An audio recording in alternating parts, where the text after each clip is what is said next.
नमस्कार। स्वागत है सभी भाई बहनों का हमारी आज की सच्ची खबरों में। तो मैं एक बात सभी भाई बहनों से कहना चाहती हूँ कि 2023 के लिए कई नए आदेश आ चुके हैं। तो सभी भाई बहन वीडियो को अधिक से अधिक शेयर जरूर करें और चैनल को सब्सक्राइब करें जो नए भाई बहन जुड़े हैं, और बेल आइकन को ऑल पे दबा लें। अब इसमें देखिए, जो टीकाकरण होता है तो टीकाकरण के लिए नया आदेश है, ये भारत सरकार का है। तो इसमें सभी राज्यों के लिए है, और जिन जिन जिलों में अभी तक ऐसा कोई आदेश नहीं निकला है कि आंगनवाड़ी केंद्रों की छुट्टी होगी या बच्चों की छुट्टी नहीं होगी, तो उसके लिए भी आदेश आ चुका है। और PLI के बारे में आदेश आ चुका है। तो आप सभी भाई बहन लास्ट तक जरूर बने रहें। तो जनवरी 2023 से नियमित टीकाकरण में FIPV की तीसरी खुराक शुरू करने हेतु अक्सर पूछे जाने वाले प्रश्न एवं परिदृश्य, यानी 2023 से एक और नई इसमें FIPV तीसरी खुराक जुड़ने जा रही है। तो देखिए, अक्सर पूछे जाने वाले सवाल, जनवरी 2023 से FIPV की कितनी खुराक दी जानी है? 3 खुराक 6 सप्ताह, 14 सप्ताह और 9 सप्ताह की उम्र में दी जानी है। तो 6 सप्ताह का मतलब आपका हो जाता है 1.5 महीने का बच्चा, और 14 का मतलब हो जाता है आपका, तो देखिए 1.5 महीने पर और 3.5 महीने पर और 9 महीने पर ये दी जाएगी। FIPV की खुराक टीके लगाने की रूट एवं स्थान पर क्या होगा? तो उत्तर में 6 सप्ताह और 14 सप्ताह में दाहिने ऊपरी बाह में लगेगा 0.1 मिली इंडरमेट इंजेक्शन त्वचा में। 9 महीने पर 0.1 मिली इंडरडर्मल इंजेक्शन, क्योंकि दाहिनी ऊपरी बाह में MR टीका दिया जाता है। तो MR मतलब आपका खसरे का मिजिल्स वाला वो होता है, वो उसको दिया जाता है। तो देखिए, ये सभी आपको पता है कौन कौन से टीके लगने हैं। तो एक टीका इसमें बढ़ा हुआ है। अब देखिए, सबसे जो पहला टीका लगेगा फर्स्ट वाला, उसमें क्या है? देखिए, सबसे पहले OPV1 रोटा वायरस का है, और FIPV वैक्सीनेशन, और PCV है, और आपका पेंटा। तो देखिए, ये 5 इंजेक्शन लगेंगे पहली बार में, यानी 6 सप्ताह पर भी यही लगेगा और 14 सप्ताह पर भी लगेगा, यानी 1.5 महीने का जो होता है पेंटा फर्स्ट के साथ में लगेगा ये इंजेक्शन जो नया बढ़ा हुआ है वो, और आपका 9वें महीने पर लगेगा, और आपका 3.5 महीने वाला है उस पर लगेगा। तो ये चीज़ें आपको पता होनी चाहिए। MR टीके की पहली खुराक के लिए आने वाले बच्चे को टीके लगाने की क्या क्रम अपनाया जाना चाहिए।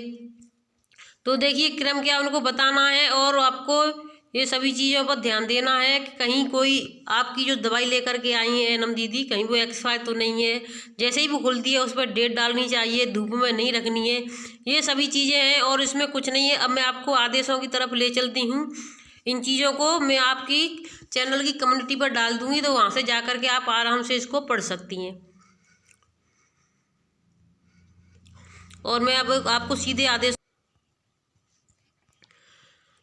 तो देखिए, परिषदीय स्कूलों में बच्चों की 100% उपस्थिति होना चाहिए। DM के आदेश आ चुके हैं। ये लखीमपुर खीरी का है, और DM ने अभी जब तक स्कूल खुले थे तभी जा कर के वहाँ पर मंगलवार को, यानी कि मंगलवार को वहाँ पर लखीमपुर खीरी में भी वहाँ पर पहुँचे हैं DM, क्योंकि केंद्रों का समय, स्कूलों का जो समय है वो परिवर्तन हो चुका है। मंगलवार को करीब 12 बजे जिलाधिकारी महेंद्र बहादुर सिंह ने ब्लॉक लखीमपुर क्षेत्र अंतर्गत प्राथमिक विद्यालय पगरिया का औचक निरीक्षण किया, व्यवस्थाओं की पड़ताल किया। निरीक्षण के दौरान विद्यालय में मध्याह्न भोजन चल रहा था। रसोई द्वारा बच्चों को दाल चावल परोसा जा रहा था।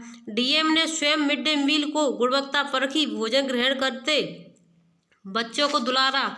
उन्होंने शिक्षकों को निर्देश दिए कि मिड डे मील के दौरान नौनिहाल इधर उधर नहीं, बल्कि इन्हें पट्टी पर बैठाकर सुव्यवस्थित तरीके से अपनी देखरेख में भोजन ग्रहण कराएं। निरीक्षण के दौरान विद्यालय में नामांकित कुल 110 बच्चों के सापेक्ष 51 बच्चे उपस्थित मिले।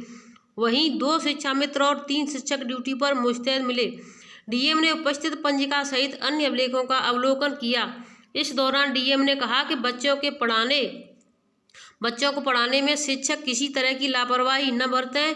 शिक्षक निर्धारित समय पर स्कूल पहुंचें। कक्षा में बैठे हर बच्चे की बौद्धिक क्षमता पर जैसे नहीं होती, यह बात ध्यान में रखकर शिक्षक बच्चों को पढ़ाने का काम करें।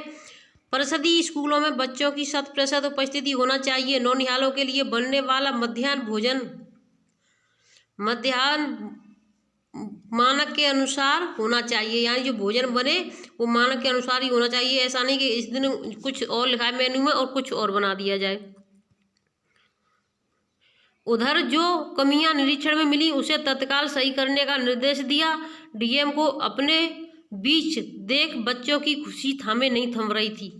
तो देखिए बच्चे खुश हो रहे थे कि डीएम जब आए तो उनके बच्चे जो स्कूल के थे वो बहुत ही खुश थे। अचानक प्राथमिक विद्यालय पकरिया पहुंचे डीएम, परखी मिड डे मील की गुणवत्ता। तो देखिए अचानक ही हर काम जो भी हो रहे हैं अचानक हो रहे हैं।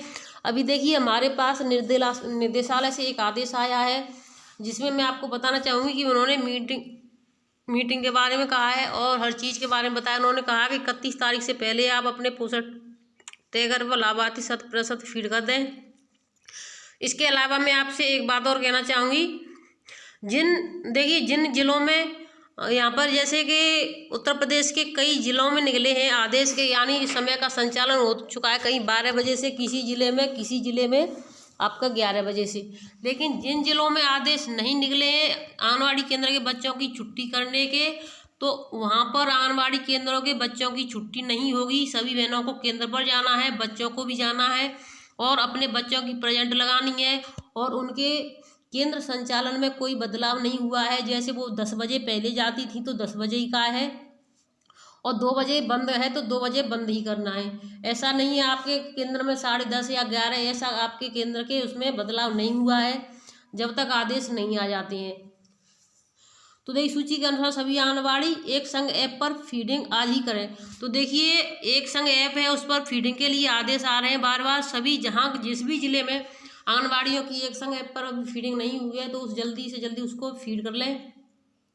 और देखिए आगरा में अभी कोई आदेश नहीं आया है बच्चों की छुट्टी करवाने के लिए। सभी जो आंगनबाड़ियाँ हैं गुहार लगा रही हैं, लेकिन अभी वहाँ से छुट्टी का कोई आदेश नहीं आया है। तो सभी बहनें अपने बच्चों की उपस्थिति लगाएं, केंद्र पर जाएं, बच्चों को बुलाएं और अपना समय पर ही संचालन करें। चाहे 10 है तो 10 और 12 2 तो 2। तो ये सभी चीज़ें ध्यान से सभी बहनें देखें। अब देखिए इसमें एक और आदेश आया हमारे पास, किसी ने भेजा है कि आप ये जो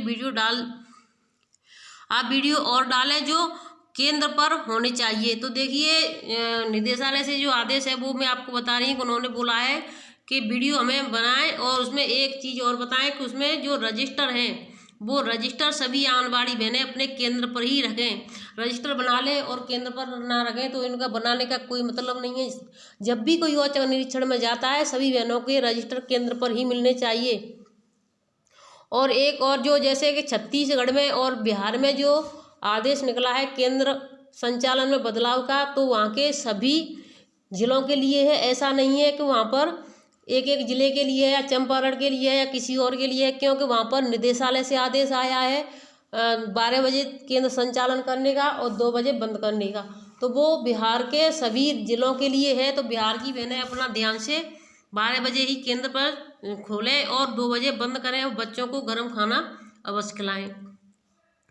अब देखिए ये हमारी जो बहन है ये रेणु तिवारी बहन है हमारी, तो इन्होंने बहुत ही अच्छी बात पूछी है, सभी से पूछना चाह रही हैं। और ये आपकी कानपुर से हैं। पोषण ट्रैकर पर 100% कार्य करने पर भी आंगनबाड़ी कार्यकर्तियों को PLI धनराशि नहीं मिल रही है। यानी जो पोषण ट्रैकर पर 100% काम कर रही है उनको PLI नहीं मिल रही है और PLI के आदेश तब से निकाले जा रहे हैं कि PLI मिलेगी। कोई जानकारी देना कि ये PLI की धनराशि कहाँ रुक जाती है, किसकी कृपा की कमी हो रही है, यानी इस पर किसकी कृपा होनी चाहिए तब ये PLI आए और रुक जाती है, तो इसका कारण क्या है कृपया जानकर लोग अवगत जरूर कराएं। 4,500 और 1,500 बाकी कहाँ जा रही है धनराशि। तो देखिए 4,500 और 1,500 ये आ रहे हैं और बाकी जो PLI है वो कहाँ जा रही किसी को नहीं पता है।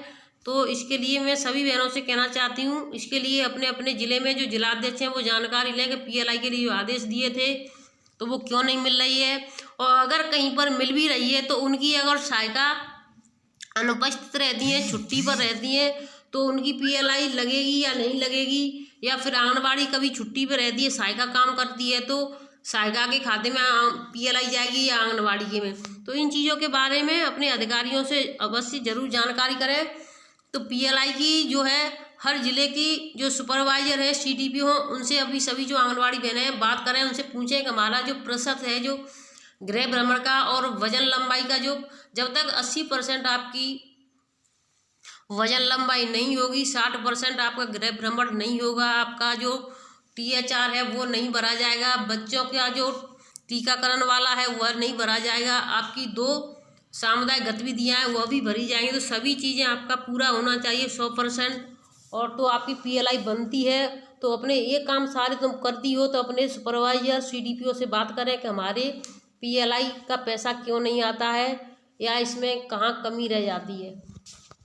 और एक बात और मैं सभी भाई बहनों से कहना चाहूँगी, जिन भाई बहनों ने सुबह की वीडियो नहीं देखी है तो उसको जा कर के देख लें, और शाम को वीडियो में मिलेंगे। तो तब तक के लिए आप खुश रहें, स्वस्थ रहें और अपना केंद्र संचालित करते रहें। अभी MP से हमारे पास कोई जानकारी नहीं है। कुछ MP की बहनें जो पूछ रही थी कि हमारे केंद्र के संचालन, देखिए वहाँ पर जो भी जिस समय से यानी 9 से चलता हो तो 9 से वहाँ पर, और 10 से चलता हो, पहले से जिस तरीके से चलता हो तो उसी समय पर अपना केंद्र संचालन करें। केंद्र संचालन में कोई बदलाव नहीं हुआ है वहाँ पर भी, क्योंकि वहाँ से कोई आदेश अभी नहीं निकला है। धन्यवाद।